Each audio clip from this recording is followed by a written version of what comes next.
Começando mais um quadro, o Rich responde as perguntas que vocês me mandaram no meu Instagram, desta vez do dia 1º de junho, quinta-feira, então vamos logo a elas, até porque eu estou com pouco tempo, improvisado aqui num quarto de hotel em Belo Horizonte. Mas vamos lá, a primeira aqui do Paulo Cardoso. Ainda vem recessão nos Estados Unidos? Como proteger os investimentos? Essa manhã de quinta-feira, aliás, de sexta-feira que eu estou gravando esse vídeo, saiu o dado de geração de empregos nos Estados Unidos de 339 mil vagas criadas e a expectativa era 189 mil, olha, 185 mil. Então, as estimativas bem abaixo da realidade, o que significa que o mercado americano ainda está aquecido, o mercado laboral, então a recessão não é iminente do tipo é no mês que vem ou no mês seguinte, mas os indicadores todos ainda sinalizam recessão que se avizinha, talvez ainda nesse ano, talvez no início do ano que vem. Mas não mudou o cenário, apesar dos dados de empregos terem sido acima das expectativas nessas últimas semanas. Agora, como proteger? É o de sempre, nada do que eu já venho falando em termos de aproveitar a renda fixa global, que ainda está no patamar de juros elevados, de aproveitar a renda fixa no Brasil, de aproveitar alguns mercados acionários que ainda tenham desconto. Não acho que é o caso dos Estados Unidos. Esse rally recente das empresas de tecnologia, até fiz um vídeo sobre isso nessa semana, sobre a Nvidia, que disparou bastante nas últimas semanas por conta de inteligência artificial. Então, acho que ainda não é a hora de aumentar a exposição em renda variável, especialmente nos Estados Unidos. Aqui, seguindo do Fernando Loureiro, existe a possibilidade do governo interferir em aplicativos como o Wise? É uma boa pergunta. A possibilidade existe, não acho que é um cenário provável, não há necessidade de fazer isso agora. Se em algum momento aplicativos como o Wise forem impactados, deve ocorrer por conta de IOF. O governo aumentando o IOF aumenta o custo de remessas internacionais.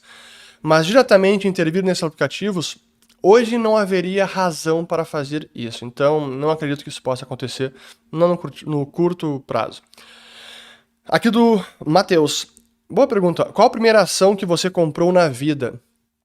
Eu não lembro exatamente qual foi a primeira ação. Eu acho que das primeiras, se eu não me engano, a primeira ação, ou melhor, o primeiro fundo de investimento que eu comprei foi o Clube de Investimento XP Investor, antes de se tornar fundo. Isso eu estou falando de finalzinho de 2004, início de 2005, a XP nem era corretora ainda, mas ações diretas, se eu não me engano, foi Itaúsa, ITSA 4 e Ambev. Acho que foram as duas primeiras que eu comprei, mas também estou falando 2004, 2005, faz bastante tempo.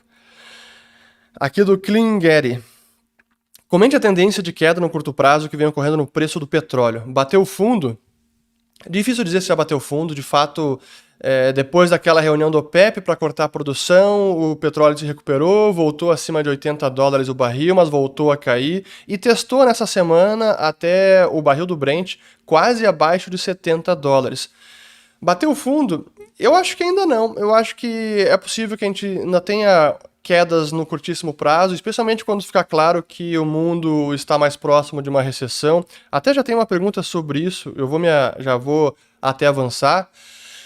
A gente teve essa semana a divulgação do PIB da Alemanha, que veio com contração no primeiro trimestre. Então, é uma economia importante, das 4 maiores do planeta, e já mostra desaceleração, possivelmente recessão. E quando isso ficar mais claro para outras economias também, talvez o petróleo sinta mais. Então, eu não acho que bateu fundo ainda o petróleo em 2023. Aqui boa também, do Belanga. Com essa nova alta da CCJ, que é a Chemical, você ainda acredita que há mais oportunidade do que risco? Eu ainda acredito que sim, mas claro, se olhar assim para quem entrou nesse papel há 2, 3 anos, já andou bastante, então a relação risco e retorno é menos favorável. Ainda entendo que há potencial, mas quem tem mais receio de volatilidade, de comprar topo, talvez acabe preferindo ficar de fora, mas para mim ainda tem potencial. Eu vou voltar depois, tem mais uma pergunta sobre urânio importante, até porque eu estou em Belo Horizonte, porque vinha convite do Marcelo Lopes, da L2 Capital, e ontem pude conversar com ele também bastante sobre isso. Mas vamos lá, aqui do Lucas. Na sua opinião, quanto a política brasileira interfere no mercado e na economia? 100%? É claro que interfere, não é 100%, mas claro que a política sempre tem impactos. Mas ela não é determinante apenas a política que interfere. Tem questões da própria economia, do mercado, a economia global, a inovação tecnológica, a alavancagem do sistema, o momento do ciclo econômico. Então, embora a política se interfira, seja brasileira, seja de qualquer outro país, ela não determina por completo. E muitas vezes a economia anda por conta própria, apesar do que acontece na política. Então, não assumam que a política vai decidir exatamente os rumos da economia. Aqui do Klinger Jr. Existe de fato um teto para a ficção que é o teto de dívida americana? Quando e como isso acabaria? Aqui do Marcelo também, Souza. Déficit americano é bola de neve. Cada presidente só protege seu mandato há 4 anos. Como parar? Eu não sei quando vai acabar essa rolagem da dívida americana que só cresce e agora está no patamar mais elevado desde a Segunda Guerra Mundial. É uma ficção esse teto de dívida? Sem dúvida algumas. Agora tivemos finalmente o acordo que foi decidido com os democratas, republicanos, já foi aprovado no Senado americano, agora precisa ser aprovado na Câmara dos Deputados e que deve ser aprovado. E esse acordo foi naquela forma que eu disse que aconteceria. Ou uma elevação de fato no limite de endividamento, ou uma suspensão desse teto de dívida. E o que passou agora é uma suspensão até 1º de janeiro de 2025. Então, daqui 1 ano e meio, já vai voltar o problema novamente. E com alguns gatilhos também de gastos, o teto de gastos, para se comprometer com essa flexibilização. Mas por quanto tempo dura? É difícil saber porque isso já se arrasta há 70 anos. E seguimos aqui o dólar como moeda mundial e todo presidente acaba flexibilizando, suspendendo ou elevando o teto de dívida. Por enquanto, o dólar, apesar de, numa janela de longuíssimo prazo, estar perdendo a sua primazia como moeda hegemônica, ainda assim, a moeda do planeta, ainda assim a dívida americana acaba sendo favorecida pelo cenário global, onde os investidores, bancos centrais, países compram a dívida americana, financiam o tesouro americano, apesar disso tudo. Mas não vai durar para sempre. Quando vai ser o dia do juízo final, não sei. Aqui da Tamon YMS.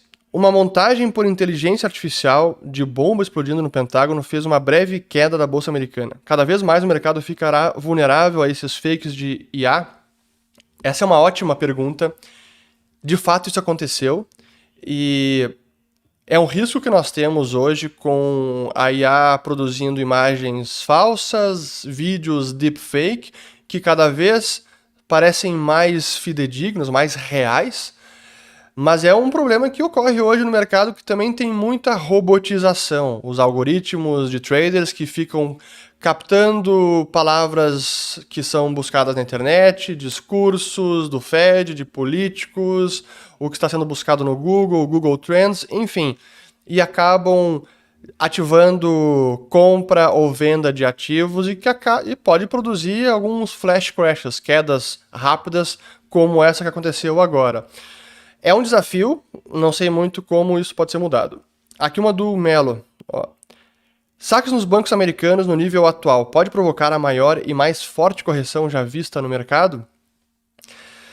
Eu não acho que é isso em si que pode provocar uma correção forte, até porque esses saques já ocorreram, ou as quebras bancárias foram em março, depois abril ou maio, se eu não estou enganado, que foi o First Republic Bank.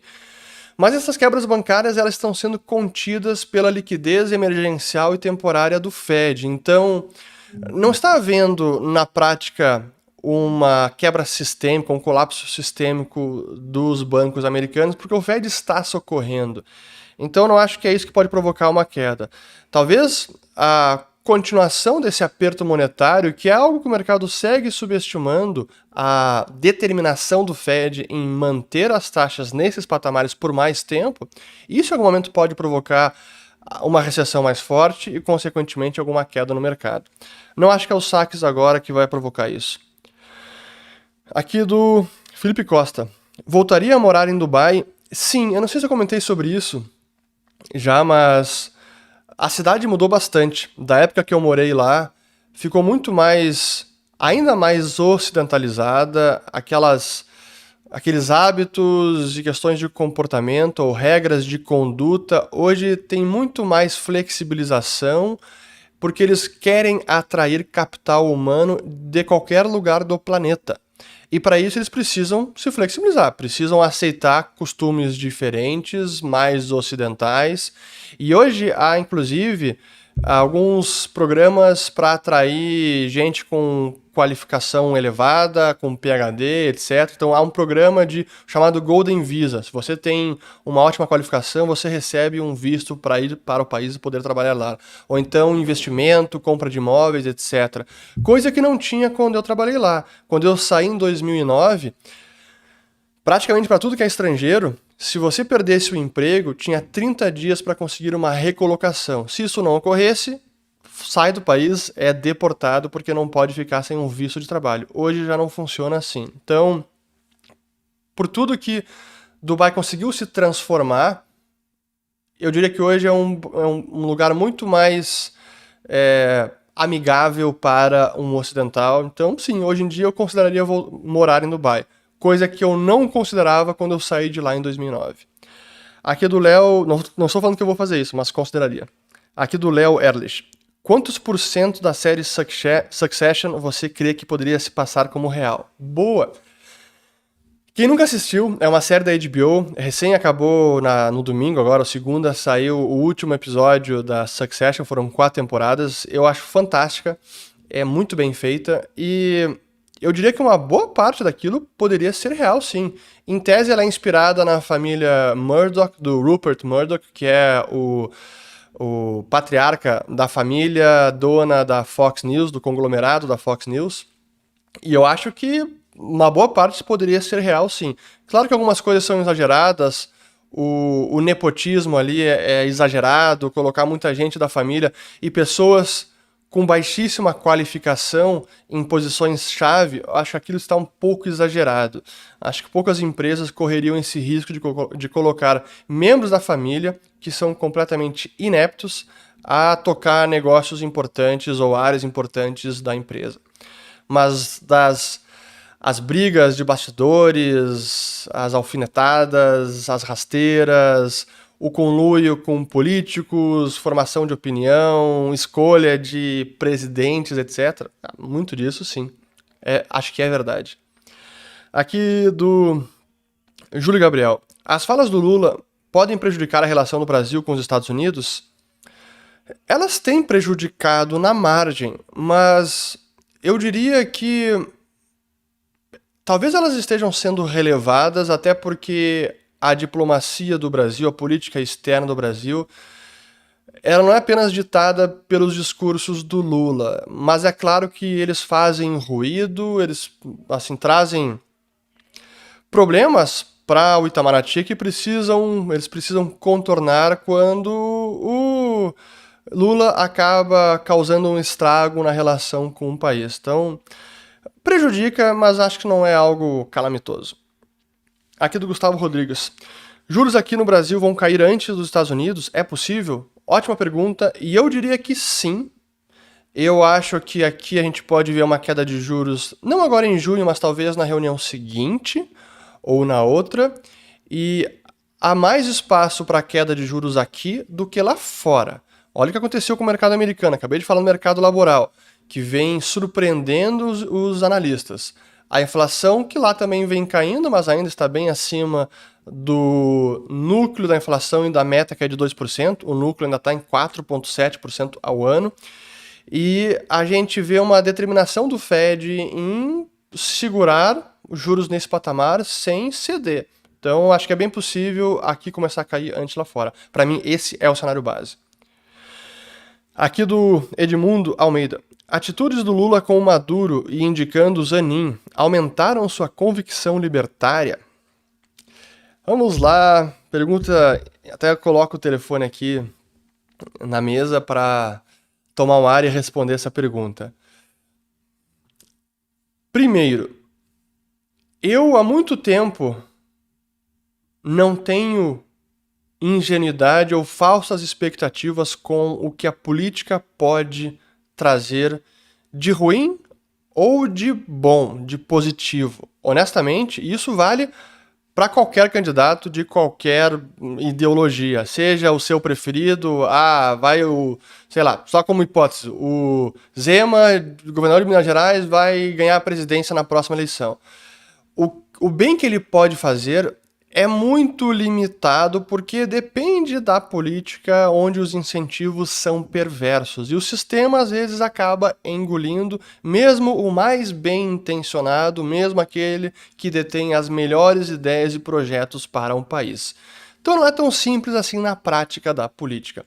E o mesmo vale para alguém de esquerda, extrema esquerda, como é o caso do Lula. Essas falas dele, sabendo da sua biografia, sabendo da sua ideologia, sabendo da sua visão de mundo, sabendo do seu histórico na presidência, do que ele vem falando há muitos anos, o que aconteceu quando ele foi preso, quando ele foi solto, do que ele vem falando ano passado durante a campanha, depois que acabou a eleição, e segue falando, assim, não deveria surpreender ninguém o que tem acontecido. E essa recepção dele, a visita do Maduro, não deveria ter surpreendido ninguém. E as falas dele também não deveria surpreender ninguém. O que eu acho que talvez surpreenda é como ele tá à vontade. Sim, tá falando o que quer. Sim, a ponto de ser criticado por até pares ideológicos, como foi o Boric do Chile, na reunião que aconteceu em Brasília com os presidentes a cúpula dos presidentes da América do Sul. Mas ele tá muito à vontade, tá falando o que pensa. O próprio caso do Cristiano Zanin, que foi advogado pessoal dele e que ele agora confirmou a indicação para o STF, não me surpreende em nada, está dentro das expectativas, mas ele está muito confiante, está falando além do que deveria, até eu no lugar dele, seria um pouco mais prudente para ir adiante e colocar o meu programa político de poder em prática, sem gerar muitas críticas, animosidades, porque é o que ele está gerando até mesmo da imprensa que apoiou Lula e segue apoiando. Mas em nada isso me surpreende. E o tweet que ele fez para dizer os motivos pelos quais ele estava indicando o Zanin é uma demonstração clara disso. Ele não está nem aí e vai fazer como quer. E, bom, vou deixar para os juristas analisarem essa questão, se ela é imoral, se ela é ética, se ela está dentro dos limites da Constituição. Na minha avaliação pessoal, no mínimo imoral mas a gente sabe que Lula está nada preocupado com isso. Mas a minha convicção libertária, para mim, isso tudo que está ocorrendo é mais uma convicção, é uma comprovação do que os libertários afirmam que é a realidade da política. E eu faço o convite para vocês assistirem uma entrevista que eu fiz com o Adriano Janturco, já tem alguns anos, foi durante a pandemia, que é alguém que fala sobre a ciência da política e mostra ela como ela é, desnuda a realidade perversa da política. E quando você se depara com esses argumentos pela primeira vez, é um soco no estômago, porque é um choque de realidade, mas é como o mundo funciona. Então, eu diria que tudo que está acontecendo é apenas mais uma evidência do que os libertários falam sobre a realidade política.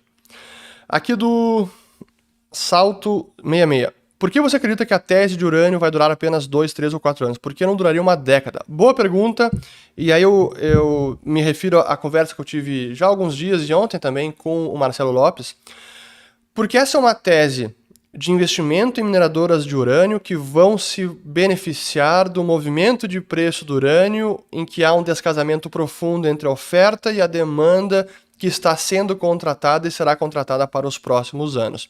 Agora estão as utilities, que são as donas dos reatores nucleares no mundo inteiro, que estão contratando fornecimento de urânio para os próximos anos. Esses são contratos de longo prazo que estão sendo renegociados, a maior parte deles devem ser fechados até 2024, e é quando deve-se identificar, ou melhor, quando deve ocorrer uma influência no preço do urânio. onde esses contratos vão acabar provocando uma alta do preço do urânio, que por consequência vão provocar um rally nas mineradoras de urânio. Mas isso é algo para agora, para esses próximos meses ou 1, 2 anos. É possível que esse rally seja bem intenso e depois vem uma correção e aí eu diria que já seria o momento de realizar os ganhos da tese e pronto. Mas isso não significa que a tese da energia nuclear, que não é uma tese de investimentos, mas sim da importância da energia nuclear, que deve seguir crescendo. Mas aí se o urânio vai se beneficiar e se as mineradoras de urânio vão se beneficiar, aí depende de como vai estar daqui 2, 3 anos, a situação de oferta e demanda. Talvez possa haver um novo ciclo de urânio daqui a alguns anos, sim, mas eu diria que para o ciclo atual, a tese ainda está de pé, mas logo deve correr o seu curso natural e acabar. Aqui do Pinheiro VGA.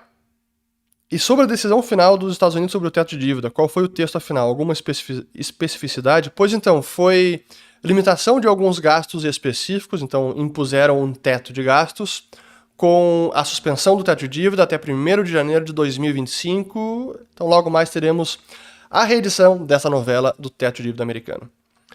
Aqui do Maurício Bueno. Melhor saída para o Brasil é Guarulhos? Haha. E do Cátio RPS. Melhor saída, aeroporto ou igreja? Milagre.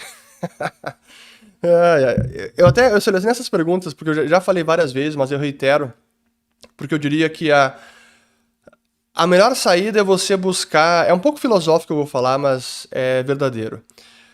A melhor saída é você buscar a solução em si mesmo, na sua vida pessoal, na sua vida familiar, no seu negócio, e se blindar de Brasília e de governos lato sensu, seja o brasileiro, seja qualquer outro lá fora, caso você venha a emigrar do Brasil. Mas no momento atual, sem dúvida que a política está causando muito ruído, deixa muita gente apreensiva. Eu recebo essa pergunta recorrentemente quando as pessoas me encontram, me reconhecem na rua, etc. Pô, e aí puxam um papo, e aí, o Brasil, o que vai ser a economia esse ano? A economia vai seguir andando, as empresas vão seguir existindo, a gente consegue contornar e avançar apesar da política. Claro que dificulta, mas é preciso seguir a vida e tomar as medidas para se proteger por todos os ângulos da interferência política, seja na segurança, protegendo da maneira que for possível a sua família, segurança física, seja buscando blindar o seu negócio das intempéries da política, seja buscando blindar as suas finanças da política, diversificando, tirando dinheiro do país, seja mudando de cidade, enfim. Mas é preciso lidar com esse problema e sabendo que se você sair do Brasil, você vai lidar com outros problemas também. É sempre importante quando você busca uma solução drástica como essa, quero sair do país com a minha família toda porque eu não aguento mais, então a saída é Guarulhos. É saber que para onde quer que você vá, haverá outros problemas. E é importante que os problemas que você vai encontrar no novo local sejam mais palatáveis ou menos insuportáveis do que os problemas que você tem no Brasil. Mas a melhor saída está dentro de você. É por isso que eu digo que sim, é filosófico. E a forma como você encara esses problemas e não deixa eles tomarem conta da sua vida. Aqui do Cris Morte. Recessão na Alemanha e a dos Estados Unidos. Ainda não deu as caras? Como assim? Pois eu acabei já respondendo, então não vou me estender. Achei que eu não tivesse marcado essa pergunta. Mais uma aqui. Do Rodrigo Dietrich. Qual o seu maior desafio como educador? Obrigado pelos ensinamentos diários. Deixa eu ver quanto tempo temos aqui. 24 minutos. Daqui a pouco eu preciso acabar. Olha, eu diria que... Eu não sei se é o maior desafio, mas é a minha principal mensagem como educador, já que eu acabei caindo nesta condição, não de forma deliberada, mas porque a vida e a profissão acabou me levando para esse caminho. Eu diria que o meu principal objetivo, e talvez seja esse o principal desafio, é fazer as pessoas pensarem com a própria cabeça e terem independência na sua análise crítica. Esse é um dos motivos que eu não gosto do termo seguidor, porque dá uma sensação assim de que as pessoas seguem cegamente o que eu estou falando. Isso, seguidor, para qualquer outra pessoa que tem exposição em redes sociais ou na mídia. Eu prefiro o termo aqueles que me acompanham, que estão inscritos e não que me seguem, porque o meu objetivo é criticar, é fazer perguntas, é suscitar questionamentos e que vocês absorvam as informações, questionem, discordem, concordem, mas que possam pensar com a própria cabeça e concluir com os próprios argumentos e não porque o Fernando disse ou qualquer outra pessoa. Eu acho que esse é o meu principal desafio, é desenvolver em cada um o pensamento crítico e independente. Aqui do Marques. Ulrich, a Câmara dos Estados Unidos pode aumentar indefinidamente o teto de gastos para evitar o calote? Sim, pode. E já aumentou, já perdi a conta, mas foram talvez 20, 30 ou 40 vezes que aumentaram o teto de dívida. Aqui do Rafa Strode. As análises de mercado de investimentos ganham produtividade com inteligência artificial? Sem dúvida alguma. Para mim, essa é uma nova fronteira da tecnologia e que deve ser aplicada em toda a profissão, seja qual for a sua profissão. Pense hoje e reflita de que forma o ChatGPT, que é o que está mais próximo ou mais ao alcance de todo mundo, de que forma essas ferramentas podem melhorar o seu trabalho, a sua atividade profissional, a sua empresa, o seu negócio.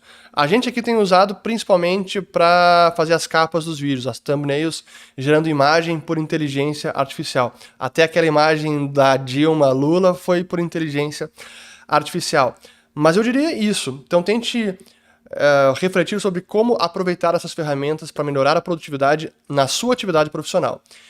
E falando de análise de investimento e de mercado, sem dúvida que elas já estão revolucionando e vão transformar e muito a produtividade para análise de mercado, análise de empresas. Eu não tenho a menor dúvida disso. Aqui do Bruno Rossi. Já assistiu Turtle Twins? Tentei lhe enviar a sugestão via direct, é um desenho animado educativo. Sim, eu não assisti, mas eu já li os livros e eu tenho a coleção traduzida para o português, que se chama Desbravando o Mundo Livre. Uma das pessoas que está por trás é meu amigo e colega de trabalho, Eduardo Bugs. E foi dublado também, esse desenho foi dublado para o português. É muito bacana, então eu recomendo. Turtle Twins, é T-U-T-T-L-E, Twins de gêmeos, T-W-I-N-S. Eu vou, se eu lembrar, alguém lembre, coloque o link aqui nos comentários. Aqui do Rubão86. E o agro salvando o PIB mais uma vez, o que acha? Pois então, tivemos agora a divulgação do PIB do Brasil, que mostrou crescimento no primeiro trimestre, excelente, e um dos grandes drivers deste crescimento foi justamente o agronegócio, que é a nossa grande força da economia e que é impressionante como, quando a gente analisa a produtividade da economia brasileira, dos diversos setores, o único setor que realmente apresenta ganhos consistentes de produtividade nos últimos 30, 40 anos é o agronegócio. Eu falei sobre isso num vídeo sobre o grande desafio da economia brasileira, vou colocar o link aqui em cima se eu lembrar, ou no final do vídeo, onde eu mostro os gráficos num estudo da FGV, do Instituto Brasileiro de Estatística, mostra como o agro segue crescendo em produtividade, enquanto indústria, construção até estagnaram ou diminuíram a produtividade na última década. Então, não surpreende, é a nossa grande potência econômica, é o agronegócio. O que me traz ao último ponto aqui, aliás, não a penúltima pergunta, que é do Lucas, perguntando se o Brasil precisa se reindustrializar. Para mim, o Brasil, em termos de política industrial, a melhor política industrial é aquela que não existe, ou ela pode ser uma política que fomenta a economia como um todo, removendo as barreiras para a criação de empresas, fomentando o empreendedorismo, removendo a burocracia, diminuindo a carga tributária, retirando as amarras do Estado, diminuindo esse Estado brasileiro gigante. É assim que a gente pode beneficiar a economia como um todo. E se porventura, ao diminuir os impostos, ao diminuir a burocracia, algum setor industrial tiver uma vantagem competitiva, ele vai crescer porque ali os empreendedores enxergarão oportunidades, vão investir para aumentar esse setor e competir com o mundo inteiro. Mas a gente tem uma política industrial, como já foi no passado, de tentar fomentar setores específicos porque algum estadista acha que é o objetivo, vai dar errado. Olha tudo que a gente já fez para fomentar a indústria automobilística, a indústria de TI com a reserva de mercado lá na década de 80. Até hoje a gente fala em subsídios para a indústria automobilística, agora o mais recente para carro popular. Honestamente, não tem como dar certo isso. Até é um pouco de desabafo, porque é mais do mesmo. Assim, eu vejo como o Lula, agora que ele vem falando cada vez mais, é um receituário do atraso, é um eterno déjà vu, as mesmas ideias, vamos fomentar a indústria automobilística, vai ser essa indústria específica. A gente está preso ao passado. Enquanto os países estão avançando em produção de semicondutores, de chips, inteligência artificial e várias outras tecnologias avançadas, a gente está remoendo o mesmo passado fracassado que não tem como dar certo. Então, se a gente precisa reindustrializar, eu não tenho a mínima ideia. O que eu sei é que a gente precisa diminuir o tamanho do Estado e diminuir a carga tributária. O resto é consequência. Deixe o mercado funcionar, deixe os empreendedores empreenderem, investirem, e o resto vai acontecer. Se vai ser a indústria automobilística para prosperar, ou metal mecânica, ou sei lá qual, isso ninguém consegue prever, e nenhum estadista consegue também prever. Ele pode distorcer mercados, setores, promovendo um em detrimento de todos os demais. Aqui a última pergunta do Jace13. Ulrich, comecei a ler o livro Ação Humana do Mises. Que dica tu me dá sobre essa leitura? Bom, essa vai ser a última, então deixa eu ver aqui já com quase 30 minutos. Bom, esse é um livro muito profundo, porque é a grande obra do Ludwig von Mises, e cada página ou cada 2 páginas você precisa sentar, assim, se acomodar um pouco, coloca o livro na mesa, dá uma pensada, reflete sobre o que você leu, porque ela é densa, é bem filosófica em algumas partes, então não é uma leitura fácil. Um livro que me ajudou a ler o Ação Humana é o... Como é que é o nome? É o Guia da Ação Humana, que foi escrito pelo Robert Murphy, que ajuda você a acompanhar... Ele só tem inglês, eu acho. Ele ajuda você a acompanhar a leitura. Então é tipo uma leitura comentada, um guia para ajudar na compreensão de algumas partes ou capítulos do livro. E ele é um guia para todos os capítulos. Essa é uma sugestão que eu daria. Mas leia com calma, tente não ler correndo, porque não é fácil. Eu demorei alguns meses para ler ele, mas recomendo. Preciso ler de novo, porque é realmente uma obra fabulosa. Pois bem, pessoal, acabo por aqui. Espero ter gostado de mais um Ulrich Responde. Um bom domingo para todos. Espero que tenham lavado as louças e voltamos no próximo. E só um recado final também. Nos últimos dias, vários vídeos foram publicados, até algumas conversas interessantes, entrevistas. Vou colocar aqui links de conversas recentes, como o podcast que eu fiz no Os Economistas. Ficou muito bacana, recomendo demais, com o Gui Cadanhoto e com o Leandro Siqueira. É isso, bom domingo e até o próximo vídeo. Valeu!